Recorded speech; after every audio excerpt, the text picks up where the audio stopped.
Bizlerдің ұстазларымыздың бірі бұл әлбетте өз орнында Рахман Айтмұратов болып есептелінеді. Рахман Айтмұратов минет жолы давамында Қарақалпақстан телеканалында сол жауапкершіліклі вазифаларды мінсіз атқарды. Сонымен бір қатарда Қоңырат районы хабаршысы сипатында да кең көлемдегі сюжетлерді, көрсетулерді таярлағанлығын, hamda адамгершілік фазилетлерін шәкіртлері және кәсіптестері жүда жақсы еслейді. Біздің қазіргі сюжетіміз болса, әне Рахман Айтмұратов хақында таярланды. Біргелікте тамашалаймыз. Өзінің құдіретлі тарихта әр түрлі атамаға ие болған Әмударияның теңізге жеткен жерінде Қызылжар атлы кішкене бір ауылда Рахман Айтмұратов дүнияға келді. Ол есін танудан туылған жерінің бай табиаты менен қоршаған орталығына айрықша мехірменен өскен.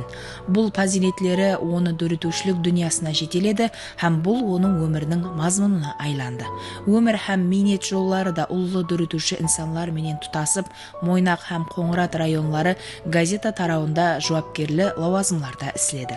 Соның менен бірге дүрітушіліктен де қол үзбей, туылған жерге болған толғанысылары әсіресе экология, қоршаған орталыққа болған инсанилық қарым-қатынасы жазған қос қатарларында айқын көрінісін табады.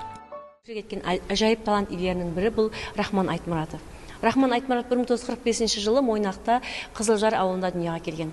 Оның дүрітушілікке, әдебиатқа болған қызығушылығы балалығынан ақ басталған. Оның мектепті бітіре сала сол Мойнақтағы ауыл балықшылары газетасында жұмыс бастауынан білсек болады. Соңынан Рахман Айтмұратов Қоңыраттағы Жеңіс байрағы газетасында әдеби қызметкер болуменен жұмысын бастайды. Соңынан Рахман Айтмұратов Қоңыратта Жеңіс байрағы газетасында әдеби қызметкер болып, соңынан бөлім басылығы, кейін ала Ташкенттегі Жоғары партия мектебінде оқып келіп, сол газетаның бас редакторы лауазымында жұмыс істейді. Ал 1986-97 жылы аралығында сол Қоңырат районындағы ауыл қожалығы лицейінде жас әулетқа тәлім тәрбие берумен шұғылданған. Рахман Айтмұратовтың топламлары, ең дәстек топламлары 1993 жылы Дүбілей атамасына шыққан болса, 1997 жылы Көбелек неге қонды. Сондай және 1997 жылы Дәуір рухы атамасындағы топламлар жарық көрді. Рахман Айтмұратовтың шығармалары кейін ала ізбезікте Әмудария журналының әр санында басылымында өз оқушыларын қызықтырып шығып келген. Рахман Айтмұратов өзінің минет жолын 1965 жылы Мойнақ районының Арал балықшысы газетасында корректор болып іслеуден бастаған болса, кейін ала бөлім басылығы, редактор лауазымларында өз қызмет вазифаларын мінсіз атқарған.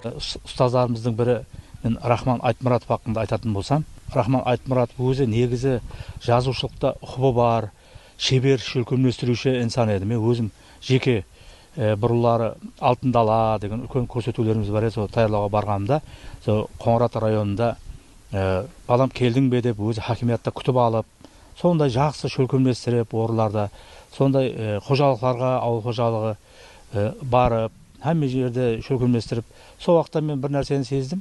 Ол инсанда бір шебер шөлкемлестірушілік, адамдарды сөйлегенде өзіне тарта білетұғын, сондай бір кішіпейіл, бір әлпайым, сауатлы, сондай жақсы инсан еді. Қазіргі уақытта да Рахман ағадай, Қыдырбай Пүлентей ұстаздарымыздың жолларын давам етіп жатырған хабаршыларымыздан бар.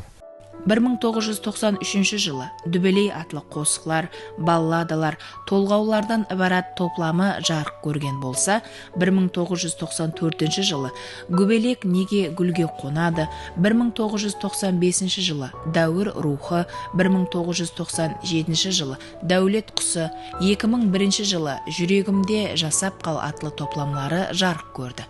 Шайырдың бұл минетлерінде дәуіріміздің құбылмалы көріністері, адамлар өміріндегі жәмиетлік және рухи жемісі, инсан тағдиры, өмір фазилетлері оның өзіне тән хауазы һәм рухы менен жырланады.